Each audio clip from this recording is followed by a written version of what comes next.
제2장. 느부갓네살이 다스린 지 2년이 되는 해에 느부갓네살이 꿈을 꾸고 그로 말미암아 마음이 번민하여 잠을 이루지 못한지라.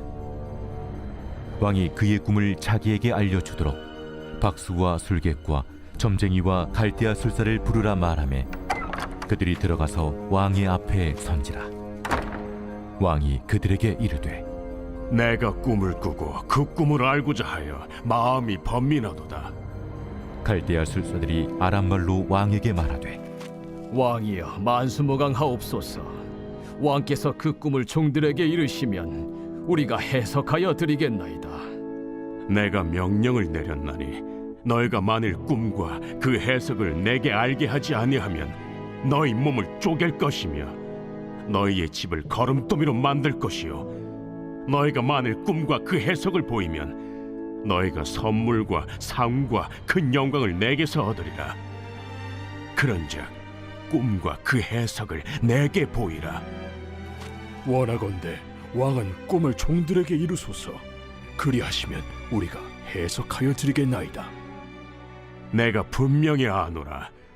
너희가 나의 명령이 내렸음을 보았으므로 시간을 지연하려 함이로다. 너희가 만일 이 꿈을 내게 알게 하지 아니하면 너희를 처치할 법이 오직 하나이니 이는 너희가 거짓말과 망령된 말을 내 앞에서 꾸며 말하여 때가 변하기를 기다리려 함이라. 이제 그 꿈을 내게 알게 하라. 그리하면 너희가 그 해석도 보일 줄을 내가 알리라.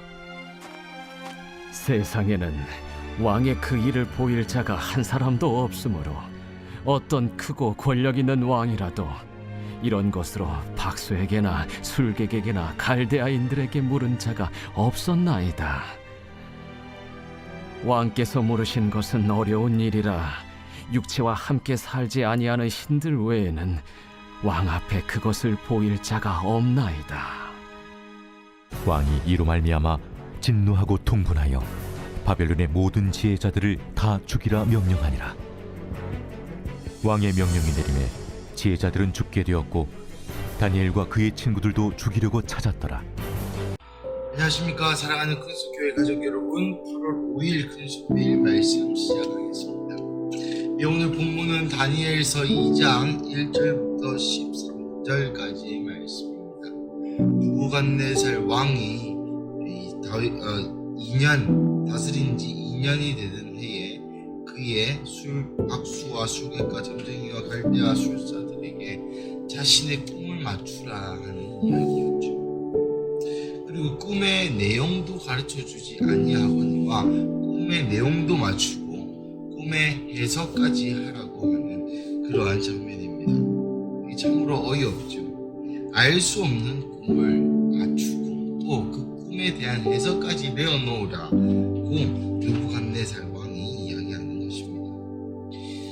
사랑하는 가족 여러분, 이 느부갓네살이 다스린 지 2년째 되던 해에 다니엘은 몇 살이었을까요? 아마 16, 17 상간이었을 것입니다. 그도 그런 것이 1장 1절에 보시면 유다왕 여호와금이 다스린 지 3년이 되고 바벨론 왕 느부갓네살이 예루살렘을 에웠었더니, 여러분 이때가 바로 이 느부갓네살 왕이 꿈을 꾼 지 1년 전, 성경을 보신다면 605년경 BC 605년경, 오늘 본문은 BC 604년경, 그러니까 어제 본문보다 1년밖에 지나지 않는 때다라는 것을 아셔야 합니다. 여러분, 이 다니엘이 3년 동안 바벨론 학교, 즉 바벨론의 왕족들과 또 그 모든 명석한 자들을 모아서 미래의 인재로 투자한다고 제가 말씀드렸는데, 이 바벨론 학교에 2학년 때 있었던 일이 오늘 본문의 일입니다. 그러니까 어제 작년에 이스라엘이라는 나라가 거의 멸망했고 1차 포로로 다니엘과 그 친구들이 잡혀가고, 그리고 느부갓네살이 1년 이후에 흉흉한 꿈을 꾸었습니다. 이 꿈은 나중에 나오겠지만 정말로 이상하고도 흉흉한 꿈이었고, 또 느부갓네살이 꾸었을 때 이것이 흉흉한 꿈이구나 라는 것, 이것이 뭔가 신이 내게 말하는 꿈이구나 하는 것을 직감적으로 알 수 있는 꿈이었다는 것을 알 수 있습니다. 그래서 느부갓네살 왕이 그 당시에 모든 박사들입니다. 지금을 박수라는 것은 지금으로 따지면 제사장들이나 똑똑한 자들, 점쟁이, 갈대아, 술사, 모든 왕의 조언자나 그 당시에 있었던 당대의 최고의 기술자들, 또 최고의 석학들을 불러모아 해석하라고 이야기합니다. 참으로 웃기죠. 5주 4절에 보면은 그 사람들이 왕이여 만수무강하옵소서, 왕에서 그 꿈을 종들에게 말하면 우리가 해석해 드리겠습니다 라고 이야기하죠. 하지만 이 느부갓네살 왕은 만만한 왕이 아니었습니다. 어떤 왕이냐, 7절에 다시 꿈을 말해주면 해석해 주겠다 라고 얘기했지만 9절에 보시면 이 꿈을 내게 알게 하지 아니하면 너희가 처치할 꿈이 오직 하나다. 이는 너희가 거짓된 말과 망령된 말을 내 앞에서 꾸며 말하며 때가 변하기를 기다리려 함이라. 내가 꿈을 얘기해 주면 그 꿈을 대충 때려 맞춘다는 것이죠. 참 보통 내기가 아닌 왕입니다. 그래서 너희가 진짜 신접한 자, 신을 섬기는 자라면 너희가 진정으로 바벨론의 신, 그 당시에 어제 저번 주에 제가 본문 설명 1장의 본문을 설명하면서 벨드사살과 또 그 의미에 대해서 아벳느고와 메삭과 사드락, 그 이름의 의미에 대해서 다 설명드렸었습니다. 그 신들이 진짜라면 이 꿈조차 맞출 수 없는 너희들이 이 꿈조차 맞추지 못한다면 너희는 참 신을 섬기는 자가 아니다 라는 논리로 다 죽여버리겠다고 합니다. 참 성격이 좋은 왕은 아니죠. 10절에 보시면 갈대아인들에게 물은 자가 없었나이다. 지금까지 그 어떤 왕도 꿈을 얘기하고 맞추라 했지 꿈까지 맞추라 하는 왕은 없었다 라고 변명하죠. 그리고 이 사람들이 이렇게 얘기합니다. 신들, 육체와 함께 살지 아니하는 신들 외에는 왕 앞에 그것을 볼 자가 없나이다. 여러분, 이것을 돌려 표현하는 무엇입니까? 육체와 함께 사는 신들은 왕 앞에서 그것을 볼 수 있다는 것이죠. 그래서 12절에 왕이 열받습니다. 진노하고 통분하여 왕이 바벨론의 모든 지혜자들을 다 죽이라 하시니 다니엘과 그 친구들도 죽게 되었습니다. 참 이 성격이 좀 좋지 않은 왕이죠. 저는 이 본문을 오늘 묵상하면서 저는 이런 생각이 들었습니다. 하나님께서 첫 번째 바벨론 왕에게 네가 예루살렘을 멸망시켰지만은 그래도 이 세계를 움직이는 신은 나다 라는 것을 보여주기 위한 하나님의 느부갓네살을 살리기 위한 계획이라는 감동이 느껴졌습니다. 비록 지금 네가 이스라엘 포로들을 잡고 있지만, 비록 네가 지금 이스라엘을 무너뜨렸지만은 똑같은 꿈을 두 번이나 보여주면서, 똑같은 이상한 꿈을 두 번이나 보여주면서 이것은 신의 계시로 반드시 이루어질 일이다 라는 것을 암시하면서 느부갓네살 왕에게 예수 믿을 수 있는, 하나님을 인정할 수 있는 저는 기회를 주시는 장면으로 첫 번째 바라보았습니다. 우리의 인생에서도 마찬가지입니다. 우리가 화가 나고 어떤 걸 우리가 컨트롤할 수 있다고 생각할 때 우리가 어떻게 할 수 없는 불가항력적인 일들이 일어나죠. 대체적으로 좀 좋지 않은 일들로 우리 인생에 그러한 고난과 고통들이 찾아오곤 합니다. 하지만 그것은 고난과 고통이 중심이 된, 고난과 고통이 주제인 그러한 인생의 한 여정이 아니라 그것을 통해서 우리의 인생을 신실하게 이끄시는 하나님을 경험하기 위한 하나의 골짜기다 라고 해석할 수 있는 그러한 눈을 가지시기를 축복합니다. 둘째로 오늘 본문은 다니엘에게도 죽을 수밖에 없는 어이없고 황당한 그러한 위기일 수 있었겠습니다. 많은, 우리가 결론을 다 알고 있죠.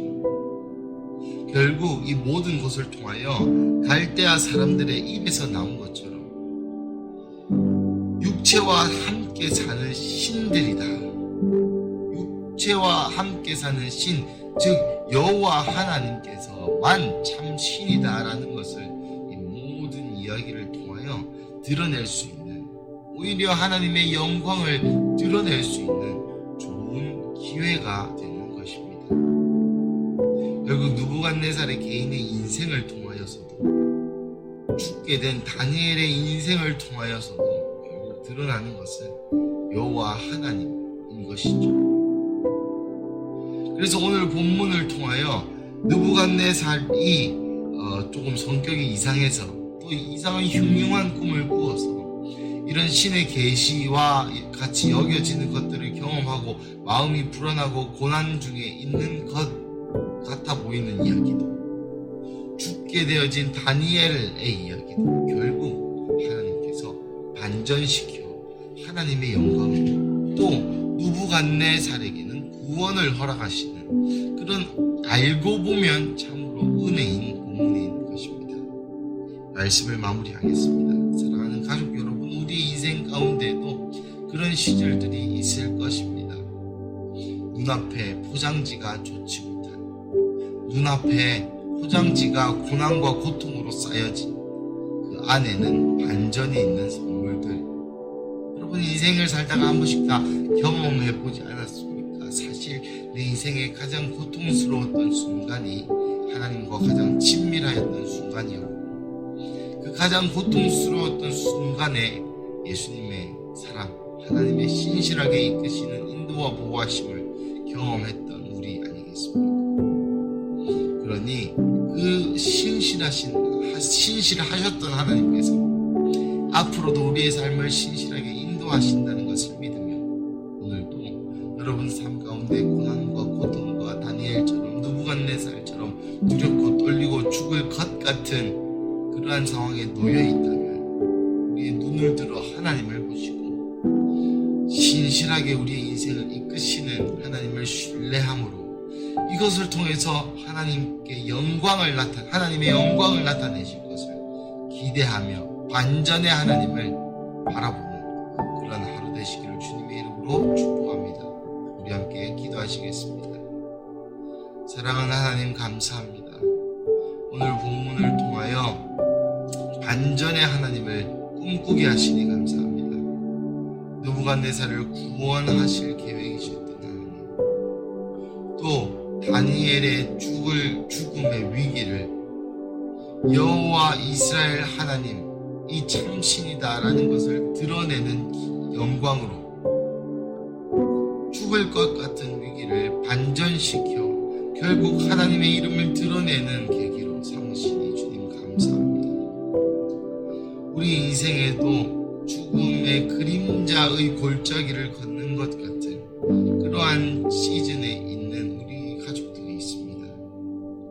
그 가족들 가운데에 또 우리의 삶에 언젠가 죽음의 골짜기와 같은 시즌이 있을 것인데, 그때에 나의 마음이 이 시기, 이 고난의 골짜기를 통하여 하나님 어떤 영광을 드러내시는지, 이 골짜기를 통하여 하나님 어떤 반전을 우리에게 경험케 하실지, 그래서 우리의 입으로 여호와 이스라엘 하나님, 이스라엘의 신이 참신이다 라고 고백하게 하실, 또 우리의 삶을 통하여 우리의 주변 사람들이 예수만이 그리스도시요, 예수만이 구원자시다 라고 고백할 수 있는 그러한 인생 되게 하여 주시옵소서. 감사합니다. 이 모든 말씀 살아계신 예수님의 이름으로 기도드립니다.